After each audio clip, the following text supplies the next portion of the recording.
hate for any reason. I mean, I suppose the other way, there was a lot of inflammatory in Brexit America, the wake going on, but more and more people have found the courage to actually report it now. Yeah, there's probably is a little bit of that. Yeah, that people are reporting it. And those people that have been on the receiving end of racism have just accepted it in the past. Whereas because it has been in the news, people are now aware that actually it's okay to report it and they shouldn't be tolerating it.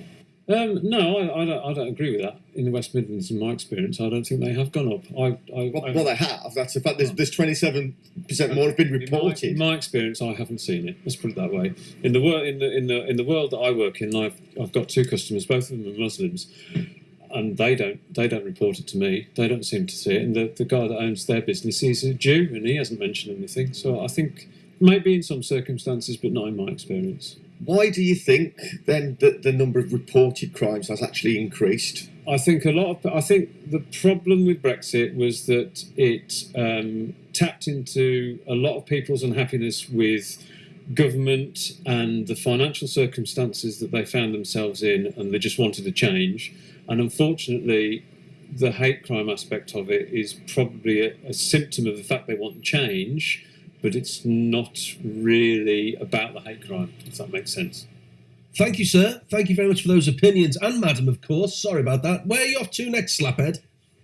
Well, I'm going to stop in Kings Norton, obviously. Of course, you lazy so-and-so. I'm going to try and find some fellow slapheads, and I may even go into a barber's as well. And Liz has just said to me that's the first time you'll have been in a barber's for quite a few years, which is true. So I'm going to talk to people about losing their hair, and if it did affect their confidence, like James Nesbitt said, and how you deal with it, Danny. Okay. Call BBC WM 95.6 on 03453 009956. Your voice in the West Midlands, BBC 6. Okay, let's talk about losing your hair as well. We will revisit the big conversation story this morning about an increase in reported hate crimes based on religion or indeed race. But let's talk about losing your hair. Cold feet after James Nesbitt saying that having a hair transplant has benefited his career and given him his confidence a much needed boost. Spencer Stevenson is the UK's leading hair loss mentor. Good morning, Spencer. Morning, Danny. How are you? Yeah, well, I'm bald. I wish I wasn't bald, Spencer. I've got used to it now, mate, but I'd love to have a full mane of hair. Indeed, it is. Hey, it is what it is. But that's one of the issues commonly being discussed. And hair losses and hair transplantation is a big thing in the media at the moment. And as I said on a previous interview I had earlier in the week, I don't think anybody would choose to lose their hair. And the majority of people, if asked and had a choice, would want a full, thick head of hair. Of course. That is the fact of the matter. Of course it is. I'm looking... Is that you on the homepage of Specs? Spexhair.com. Yeah, that's my website. Yeah, that is me. Yeah, I've got a big, thick, full mane. Very good-looking fella. A number of treatments, various hair transplants. I've lived to tell the tale and now offer a service where I can help provide people accurate information with regards to stopping the progression of hair loss and by appropriate treatments. And if they want to go down the hair transplantation route, then there are options available potentially to them. But it's important that they all get very educated and informed. And obviously, as you mentioned, James Nesbitt's just come out in the media yet again and had his third hair transplant. All power to him. It's great that people like James are putting the word out there. And Wayne Rooney, when he had his mane done. I tell you what, Spencer, I was thinking, there is, without a doubt, there is a unfair sexist gender imbalance here. And unfortunately, the blokes this time are the ones who are downtrodden because there is a stigma attached to any form of messing around with a man's hair. I mean, a woman can, with confidence, go out with hair extensions. Now, if I was to try and apply some hair extensions to, if I grew the back of my hair on the back of my head, Spence, and then all of a sudden try to, put some brown cream or foam, and I'd just be ridiculed, but a woman wouldn't be. Well, indeed, it's a bit of a double standard. Heaven forbid men do anything to try and better themselves or make their appearance look better. But for a woman, it's absolutely fine. For a woman, she can go out and it's a procedure to get out the door. Various makeup, eyelashes, fake tan, hair extensions, nail varnish, etc., etc., etc. heaven forbid, a man wanted to do something to better himself, then they are obviously the subject of some form of humour or ridicule, especially when it comes to hair. And it's great that the likes of James Nesbitt coming out about the hair transplant, breaking down some social stigma. I mean, it is a silent epidemic out there. There are countless hair loss sufferers dealing with anxiety, depression, surrounding their hair loss.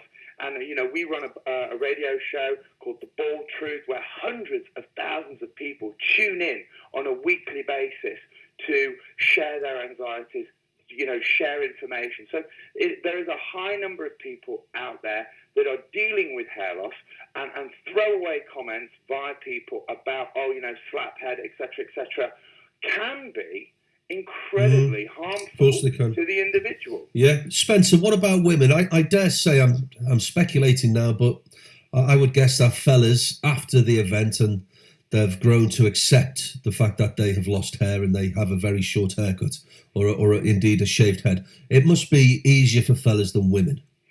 I think that's well said, Danny. I believe it definitely is a much easier, despite it is traumatic, for a man to lose their hair and go through the process. However, it's socially acceptable for a man to shave all his hair off, chalk it up, be the bald guy, has to go through the process of all the jokes, and etc. But for a woman, without a shadow of a doubt, it's incredibly traumatic. And I deal with a high number of female patients, and in particular, you know, female patients who they go through a number of processes, the menopause, pregnancy, but post-cancer treatment. I have a high number of women that contact me who want to regrow their hair, strengthen their hair, and there are a number of appropriate kind of over-the-counter treatments that can help, that can genuinely help.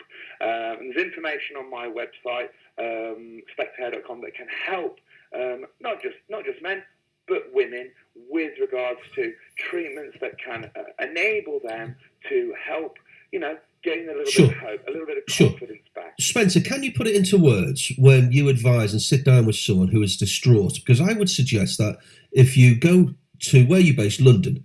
Oh, yeah. I'm based in the Midlands. No, you're based, forgive me. If you get in a car and drive to your office and to your clinic and sit down with a complete stranger and open up your soul, I would guess that you've reached that level of being distraught about your hair.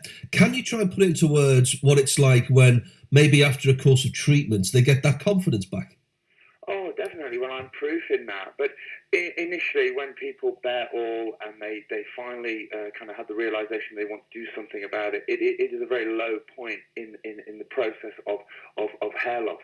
Now, at that point, you're at incredibly low ebb, and it consumes you. You know, hair loss is all too consuming, unfortunately. But once a person takes action, and it's a long process, it takes 3 to 4 months on the you know, starts commencing any treatment to see any kind of signs of benefit. Then real benefits are 8 to 12 months, whether it be a treatment, medication, or hair transplant. But after that point, it is a complete and utter life-changing, can be, not for everybody, a life-changing experience. Danny, I never used to leave the house when I was dealing with hair loss. If I did, I had to wear a hat. And I lost friends indirectly because everyone was going out when we were a lot younger. Yeah. I just didn't want to go.